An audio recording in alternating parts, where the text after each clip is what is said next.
ಈಗ ವಿದ್ಯಾರ್ಥಿಗಳೇ, ಎರಡು ಭಾಗಾಕಾರ ಸೇಮ್ ಅವ, ಇದನ್ನ ನೀವು ತಿಳ್ಕೊಬೇಕು. ಇಲ್ಲಿ ಭಾಗಾಕಾರ ಏನವ, ಸೇಮ್ ಅವ. ಪ್ರಶ್ನೆ ನೋಡ್ರಿ, ಸರಿಯಾಗಿ ಅರ್ಥ ಮಾಡ್ಕೋಬೇಕು. 4392 ಭಾಗಿಲೆ 3.00, ಇದು 3.66 ಇಸ್ಕೊಂಡು 1200 ಆದರೆ 439.2 ಭಾಗಿಲೆ 36.6 ಡ್ಯಾಶ್ ಆಗುತ್ತದೆ ಅಂತದ. ಇಲ್ಲ, ಇದು ಭಾಜ್ಯ, ಇದು ಭಾಜಕ. ಭಾಜಕದಾಗ 2 ಸ್ಥಾನ ಬಂದದಂದ್ರೆ ಮುಂದೆ 2 ಸೊನ್ನೆ ಬರ್ತಾವೆ. ಇದನ್ನು ತಿಳ್ಕೊಬೇಕು ನೀವು. ಗಣಿತಗಳನ್ನ ಸರಿಯಾಗಿ ಮನುಷ್ಯನಾಗಿ ಅರ್ಥ ಮಾಡ್ಕೋಬೇಕು. ಯಾಕೆ ಇಲ್ಲಿ 2 ಸೊನ್ನೆ ಬಂದು? ಇದು 12 ಇದರ ಉತ್ತರ. ಯಾಕೆ 12 ಆಯಿತು ಅನ್ನೋದನ್ನ ನಾ ಹೇಳ್ತೇನೆ ನಿಮಗೆ. ಇದು ಭಾಜ್ಯ, ಇದು ಭಾಜ್ಯ. ಭಾಜಕದಾಗ 2 ಸ್ಥಾನ ಅದ ಅಂತಂದ್ರೆ ಭಾಗಿಸಿದಾಗ 12 ಬರ್ತದೆ. ಈ ಸ್ಥಾನದ ಮೇಲೆ 2 ಸೊನ್ನೆ ಇದಕ್ಕೆ ಹೋಗ್ಯಾವ ಅಂದ್ರೆ ನೀವು ಉತ್ತರ ಹಚ್ಕೊಳ್ಳಾಗ 12 ಹಚ್ಕೊಂಡು ಬಿಡಬೇಕು. ಅದು ಭಾಳ ಇಂಪಾರ್ಟೆಂಟ್. ಇದು ಥಿಂಕಿಂಗ್ ಪವರ್ ಅಂತಾರೆ ಇದಕ್ಕೆ 2 ಸೊನ್ನೆ ಯಾಕೆ ಬಂದು ಅಂದ್ರೆ ಭಾಜಕದಲ್ಲಿ 2 ಸ್ಥಾನ ಇರುವುದರಿಂದ ಭಾಗಲಬ್ಧದಾಗ ಏನು ಬರ್ತದೆ, 2 ಸೊನ್ನೆ ಬಂದ್ಬಿಡ್ತಾವ. ಬಿಟ್ಟು ಬಿಡ್ರಿ, ಅದು ನಾವೇನು ಅದರ ಬಗ್ಗೆ ತಲೆ ಕೆಡಿಸೋದು ಬೇಡ. 439.2 ಡಿವೈಡೆಡ್ ಬೈ 36.6 ಅದ. ಈಗ ನೀವು ಅರ್ಥ ಮಾಡ್ಕೊರಿ, 2 ಸ್ಥಾನ ಬೆಲೆ ಸೇಮ್ ಅದ. ಈಗ ಉತ್ತರ ಹೆಂಗೆ ಹಚ್ಕೋಬೇಕು? ಇದರಿಂದ ನೀವು ವಿಚಾರ ಮಾಡಿ ನೋಡಿದ್ರೆ ಇದ್ರ ಉತ್ತರ 12 ಬರ್ತಾವೆ. ಹೆಂಗೆ ಬರ್ತದ್ರಿ 12?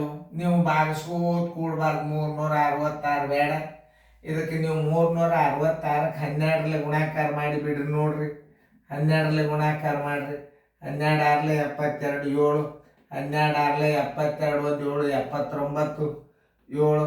12 3 36, 1 7, 43 ಬಂತಿಲ್ಲ ನೋಡ್ರಿ. ಯಾಕೆ ಇದನ್ನು 12ರಲ್ಲಿ ಗುಣಾಕಾರ ಮಾಡ್ಬೇಕಂದ್ರೆ ಇಲ್ಲೇ 12 ಇದನ್ನು ನೀವು ಈ 2 ಸೊನ್ನೆ ಇದನ್ನು ತೆಗಿಬೇಕಾಗ್ತದೆ. ಇಲ್ಲಿ 2 ಸ್ಥಾನ ಮೇಲೆ ಅಂದ್ರೆ ಪೂರ್ಣ ಸಂಖ್ಯೆ ಅದ. ಅಂದ್ರೆ 366 ಒಂದಲೇ 366 12ನೇ ಇದರ ಉತ್ತರ ಇದರ 12 ಬರ್ತದೆ. Answer is equal to 12. ಯಾಕೆ ಅನ್ನೋದು ನಾ ಹೇಳತ್ತೇನೆ. ಉತ್ತರ ಸಂಖ್ಯೆ ಎ ನೋಡ್ರಿ. ಇಲ್ಲಿ ಸ್ಥಾನ ಬೆಲೆ ಏನಾಗ್ಯದ, ಸೇಮ್ ಅದ. ಇಲ್ಲಿ 366ಕ್ಕೆ 12ರಲ್ಲಿ ನೀವು ಗುಣಾಕಾರ ಮಾಡಿದ್ರೆ 43.92 ಬಂತು. ಇದನ್ನ ಭಾಗಿಸಿದ್ರು ಹಂಗೆ ಬರ್ತದೆ. ಉದಾಹರಣೆಗಾಗಿ ನಾ ತೋರಿಸ್ತೀನಿ. 43.92 ಮಾಡಿ ನೋಡ್ರಿ. 43.92 ಭಾಗಿಲೆ 366. ದಶಮಾಂಶ ತೆಗೆದು ಬಿಡ್ರಿ, 2 ಈಕ್ವಲ್ ಅವು. ಇಲ್ಲೂ ದಶಮಾಂಶ ಸೇಮ್ ಅದ, ಇಲ್ಲೂ ದಶಮಾಂಶ ಸೇಮ್ ಅದ. 3 ಒಂದಲೇ ನೋಡ್ರಿ 366. 9ರಾಗ 6 ಆದ್ರೆ 3, 13ರಾಗ 6 ಆದ್ರೆ 7 ನೋಡ್ರಿ, ಹೌದಲ್ಲ? ಮತ್ತು 9ರಾಗ 6 ಆದ್ರೆ 3, 13ರಾಗ 6 ಆದ್ರೆ 7, 4ರಾಗ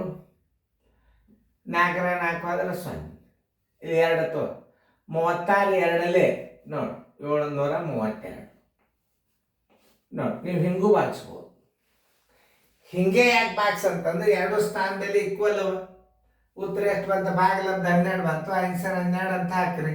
ಇದನ್ನು ನೀವು ಉಲ್ಟಾ ಕ್ರಾಸ್ ಮಾಡಿ ನೋಡ್ಬೋದು. ಇದನ್ನು ನೋಡಿ, ಯಾಕೆ 12 ಅಂತಂದ್ರೆ ಇಲ್ಲಿ ನಾನು ಏನ್ ಮಾಡ್ತೇನಂದ್ರೆ ಅಲ್ಲಿ 12 ಬಂದದಲ್ಲ, ಇದನ್ನು ತಾಳೆ ಮಾಡಿ ನೋಡ್ರಿ. ಭಾಜಕದಾಗ 2 ಸ್ಥಾನ ಆಗ್ತದಂದ್ರೆ ಭಾಜ್ಯದಾಗ 100 ಬರ್ತದೆ. ಒಂದು ಉದಾಹರಣೆ ಹೇಳ್ಬೇಕಾದ್ರೆ 43.92 ಭಾಗಿಲೆ 3.66 ಇದರ ಸ್ಥಾನ ಬೆಲೆ ಮೇಲೆ ಕೊಟ್ಟು ಬಿಡ್ರಿ 100 ನೋಡ್ರಿ. 36 ಒಂದಲೇ 36, 12ರಲ್ಲಿ 1200 ಆಯ್ತು ಇಲ್ಲ ನೋಡ್ರಿ. ಅದಕ್ಕೆ ಇವು 2 ಸೊನ್ನೆ ತೆಗೆದು ನೀವು ಉತ್ತರ ಇಟ್ಕೋಬೇಕಿಲ್ಲ. ಯಾಕಂದ್ರೆ ಇಲ್ಲಿ ಸ್ಥಾನ ಭಾಜಕದಾಗ 2 ಸ್ಥಾನ ಅವ. ಭಾಜಕದಾಗ 2 ಸ್ಥಾನ ಇದ್ದದಕ್ಕೆ 12 ಮುಂದೆ 2 ಸೊನ್ನೆ ಬಂದಾವ. ಅದನ್ನ ಬಿಟ್ಟು ಹಚ್ಕೋಬೇಕು. ಇದು ಪೂರ್ಣ ಸಂಖ್ಯೆ ಆಗ್ತದೆ. 43, 4, 3, 9.2 ಇದಕ್ಕೂ ದಶಾಂಶ, ಇದಕ್ಕೂ ದಶಾಂಶ. ಇದು ಪೂರ್ಣ ಸಂಖ್ಯೆ ಅಂತ ತಿಳ್ಕೊಳ್ಳಿ. ಇದರ 10 ಮ್ಯಾಲೆ ಇಟ್ರೆ ಇದರ ತಾಳಗೆ 10 ಇಟ್ರೆ ವೇಸ್ಟ್ ಅದ, ಟೈಮ್ ಹಾಳು. 43.92ಕ್ಕೆ 366 ಭಾಗಿಸಿದ್ರೆ 12 ಬಂತು. 366 ಒಂದಲೇ 336, 12 ಉತ್ತರ ಸಂಖ್ಯೆ 12. ದಶಮಾಂಶ 2 ಈಕ್ವಲ್ ಅದ ಅಂದ್ರೆ ಪೂರ್ಣ ಸಂಖ್ಯೆ ಅಂತ ತಿಳ್ಕೊಂಡು ಉತ್ತರ ಸಂಖ್ಯೆ ಎ ಹಚ್ಕೋದು. ಇದು ನಿಮಗೆ ತಿಳಿಲಿಲ್ಲ ಅಂದ್ರೆ ಬಿಡ್ರಿ. ಅದನ್ನು ಮಾಡಿ ತೋರಿಸಿ ಅಂದಾಗ ಅದ್ರ ಉತ್ತರ ಹಿಂಗೆ ಬಂದದ ಮಾಡಿ ತೋರಿಸಿ ಹಿಂಗೆ ನೀವು ಭಾಗಿಸ್ಕಿಸಿಂದ ಇಡ್ರಿ. ನೋಡ್ರಿ ಇನ್ನೊಂದ್ಸಲ ತಿಳಿಸಿ ಹೇಳ್ತಾನೆ. 4, 3, 9.2 ಬಾಗಿಲಿ 3.66 ದಶಮಾಂಶ ತೆಗೆದು ಬಿಡ್ರಿ. 2 ಸ್ಥಾನ ಈಕ್ವಲ್ ಅದ. 43, 92ಕ್ಕೆ 366 ಭಾಗಿಸಿದ್ರೆ 12 ಬಂತು. 366 ಒಂದಲೇ 366 12 12 ಉತ್ತರ ಸಂಖ್ಯೆ 12 ಎ. ನೀವು ಹಿಂಗೆ ಮಾಡ್ಬೋದು, ಸರಳ ರೀತಿ ಒಳಗೆ ಮಾಡ್ಬೋದು.